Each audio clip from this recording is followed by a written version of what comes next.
Sejam bem-vindos, bem-vindas ao nosso encontro comunitário. Meu nome é Ademildes Reis, sou formada em Engenharia Agronômica, estou como coordenadora de campo do projeto Bahia Produtiva na Instituição Humana Brasil. É sempre bom tê-lo do outro lado da tela nos acompanhando. E no nosso encontro comunitário de hoje, estaremos abordando sobre a meliponicultura. É isso mesmo, a atividade voltada para o manejo de abelhas nativas sem ferrão.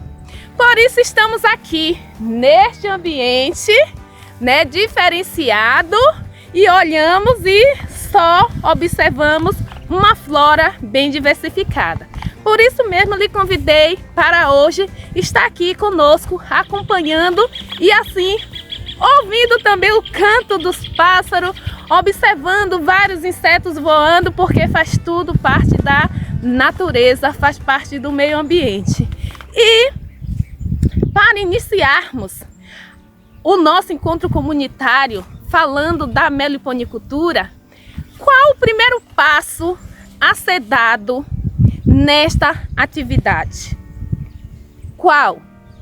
O primeiro passo está voltado para conhecer essas abelhas nativas sem ferrão. É isso mesmo. Antes de iniciar uma atividade, deve buscar informações sobre o que se deseja trabalhar. E para isso eu lhe convido a continuar de olho na tela para ouvirmos um pouco mais dessas abelhas, a quais tem trazido assim um grande retorno para quem trabalha com elas. As melíponas não possuem ferrão. Por este motivo, o manejo é muito mais fácil e menos perigoso. Os recursos para investir nesta atividade são mais simples e, consequentemente, mais barato. É possível reunir até 200 colmeias em um único meliponário. No que tange aos produtos e subprodutos da abelha sem ferrão, pode-se comercializar colônias, mel, pólen e cera, e alugar as colmeias para polinizar pomares. Sendo que o mel produzido pelas melíponas tem um valor de mercado superior que o mel tradicional das abelhas com ferrão. Em relação à polinização, observamos que boa parte dos alimentos que consumimos são as flores são polinizadas por abelhas. Logo, reforçamos a importância dessas abelhas nativas sem ferrão no ecossistema agrícola. Em relação à arquitetura do ninho, as abelhas nativas, elas constroem seus ninhos em variados locais, desde compinzeiros, formigueiro e até mesmo em cavidade de construções feita pelo homem. Uma colmeia de abelhas nativas sem ferrão é constituída por dois elementos principais: o ninho e os potes de alimento, além de estruturas auxiliares, como o invólucro, o batume, a entrada e o túnel de ingresso. Em relação ao ciclo de vida, a rainha, ela faz a postura nos discos de cria, dá vida a todas as abelhas existentes em uma colmeia. Então, o processo de desenvolvimento de uma abelha sem ferrão, desde o ovos até a abelha adulta, dura aproximadamente de 40 a 45 dias, a depender da espécie. Este período costuma ser um pouco mais longo para os machos e pouco mais curto para as rainhas virgens. Em relação à divisão do trabalho, as abelhas operárias é a grande força de trabalho de uma colmeia. O tipo de trabalho realizado obedece uma sequência, variando de acordo com a idade da abelha ao longo dos seus dias de vida. mas geralmente todos os indivíduos realizam todos os tipos de atividade. Em relação à reprodução e enxameagem, as abelhas nativas sem ferrão se reproduzem pelo processo de enxameagem, que geralmente ocorre por conta da superpopulação da colmeia e está associado também à generosa oferta de alimento, pólen e néctar no ambiente. Então, quando numa colmeia existe a superpopulação, algumas abelhas elas vão em busca de um outro local e assim ocorre, a enxameagem e a reprodução dessas abelhas e assim ocorrendo, o processo de divisão da colmeia natural. Nossa, quanta informação sobre a meliponicultura. Agora que já ouvimos falar um pouco sobre essas abelhas sem ferrão, o segundo passo. Qual o segundo passo a ser dado para esta atividade? O segundo passo está voltado para a escolha do local para instalar o meliponário. Por isso estamos aqui neste local, porque é um local propício para assim estar instalando esse meliponário. Por que estou fazendo essa observação que é um local propício? Porque anteriormente foi observado que é possível. Porque fizemos inicialmente o levantamento da flora. É isso mesmo.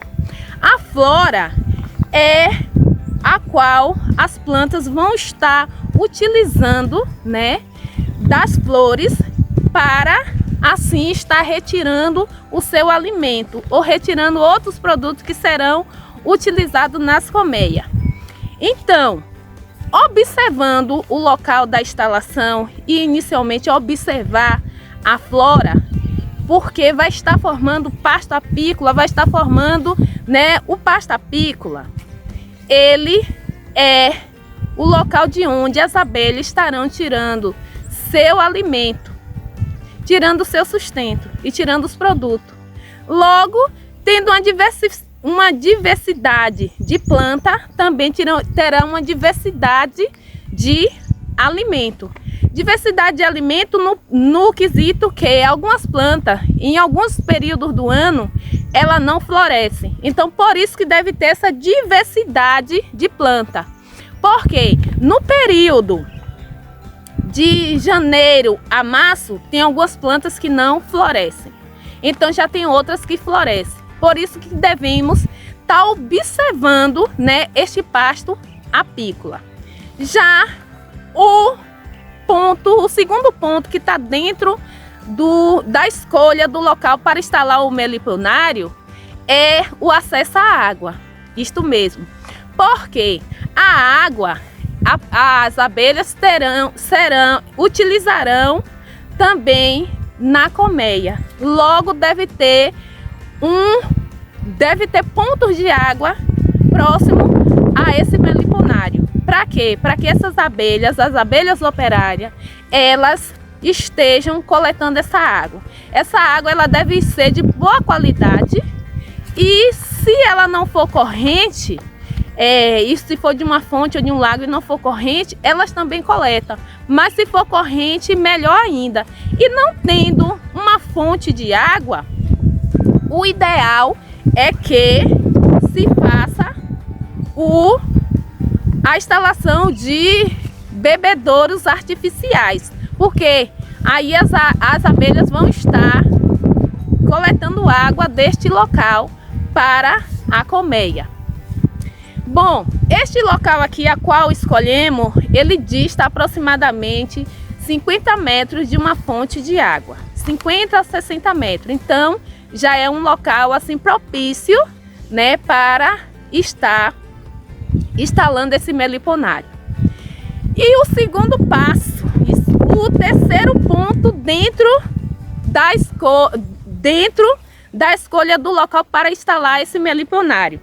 Ele está em uma observação que devemos fazer em relação ao vento. Isto mesmo, o vento. Devemos instalar essas colmeias onde não há muita influência de corrente de vento, porque as abelhas sem ferrão são abelhas que algumas são menores e elas não conseguem, né, se deslocar se tiver ventando muito. Então, o ideal é que se instale e observe o vento. Se o vento for muito forte, pode-se também definir um outro local, ou se a intensidade do vento for moderada, pode-se estar buscando outras alternativas, como por exemplo, construir quebra-vento próximo a esse meliponário. Como assim quebra-vento? Vou dar um exemplo. Hoje fazemos uso, né, de algumas plantas para diminuir a velocidade do vento. Exemplo, o Horácio nobre, que é uma planta alimentícia não convencional, e a sabiá. A sabiá é uma planta a qual ela também é bastante utilizada como cerca-viva, né? O Horácio nobre também pode ser utilizado. O Horácio nobre é uma que pode ser utilizada tanto, né, para o nosso consumo, também será utilizada para as abelhas, porque elas florescem, e a sabiá também floresce. Então, além de utilizar essas duas alternativas, né, pode ser uma ou outra, ou pode-se também fazer a escolha de uma outra planta para utilizar como quebra-vento. Estaremos também já ofertando um alimento para essas abelhas. E outra questão, né, relacionada ao vento, que temos que ficar bastante de olho, pois nem sempre será possível a construção dessa barreira. Nem sempre essa barreira ela vai trazer vai conseguir resolver esse problema. Então, se o vento for muito forte, o ideal é que se escolha um outro local para assim estar instalando o meliponário. Além do vento, né, fazer essa observação acerca do vento, tem outro ponto importante, está relacionado sobre o sombreamento. Isso. Quando for construir o meliponário, né, que é a estrutura a qual vai ser colocada as colmeias, tem que observar também o sombreamento. As abelhas são insetos muito sensíveis, então deve buscar proteger estes insetos do sol muito forte. De que forma?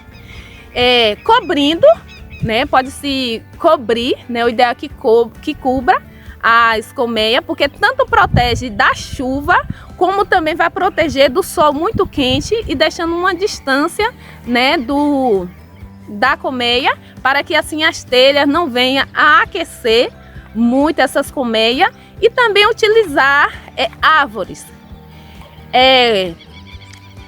Instalando esse meliponário debaixo de árvores, as árvores também vai estar propiciando, né, um sombreamento para esses insetos. Logo, se for instalar, né, em residência, já que é uma abelha, qual podemos também, né, tá cuidando dela, né, instalando o meliponário na residência, ótimo, melhor ainda, porque lá já está protegido. Então só vai se preocupar com outros pontos, mas não vai se preocupar com o sombreamento. O ideal é que elas, a partir de 9 horas, as colmeias, elas não sejam muito afetadas pelo sol. Então deve buscar essa proteção a partir das 9 horas, tá coberto. E a árvore é bom porque vai ficar um local bem arejado, bem ventilado. Então é excelente. Outro ponto dentro da escolha do local para instalar esse meliponário é o acesso. Isso mesmo, o ideal é que se instale em um local que seja fácil para o meliponicultor manejar. Porque se instalar em um local que o acesso do meliponicultor seja dificultado, então vai assim estar interferindo na logística deste meliponicultor. Então esses são os pontos que devem ser observados ao instalar o meliponário. A flora, que é o principal, a temperatura, o acesso à água, o sombreamento, o vento e a cerca, né? Fazer o isolamento utilizando de preferência, né, a cerca viva. E quando também se faz, né, esse isolamento, é bom que protege as colmeias, visto que elas são muito visadas e vai assim também impedir o acesso de outros animais a essas colmeias. Então, após definir o local que esse meliponário será instalado, vamos agora ir para o terceiro passo. Observamos que a escolha do local do meliponário vai envolver outras questões. Questões essas importantes que vai determinar o sucesso da sua produção. E assim vamos para o terceiro passo. O terceiro passo está voltado para a escolha, a seleção das espécies de abelha sem ferrão que serão assim utilizadas para a produção na propriedade. Então, vamos trabalhar com quais abelhas? Bom, na Bahia há uma diversidade de abelhas sem ferrão a qual podemos estar utilizando. Uma das mais utilizadas aqui na Bahia é a mandaçaia, a jataí, porém tem a jandaíra também, há uma infinidade. Mas o ideal, né, é se buscar mais informações acerca das abelhas que se desejam trabalhar. Por quê? Porque essas espécies elas estão adaptadas, né, a determinadas regiões. E dessa forma, podemos, assim, após a seleção, né, dessas espécies, passar para o quarto passo. E o quarto passo está voltado para a coleta desses enxames. Falando dessas coletas, né, e assim, a coleta, ela tá...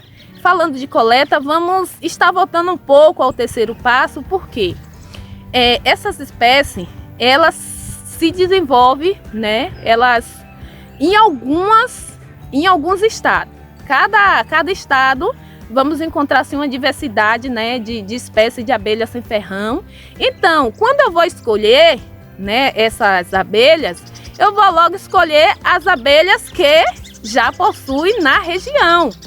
E ainda falando dentro dessas questões, observamos que nas comunidades, nas propriedades rurais e até nos centros de cidade, podemos encontrar enxames dessas abelhas, porque elas se desenvolvem em locais diversos. No solo, se desenvolvem em troncos de árvores, se desenvolvem em algum material que foi abandonado lá, em locais diversos mesmo. Então, para que eu venha escolher, o ideal é que eu faça já uma observação e veja se na propriedade já possui alguma espécie dessas abelhas. E aí é só montar, né, montar as iscas ou comprar esses enxames.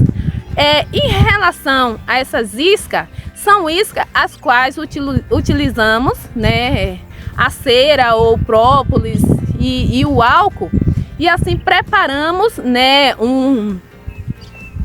preparamos essas iscas utilizando também caixas de leite, e assim podemos estar coletando essas abelhas.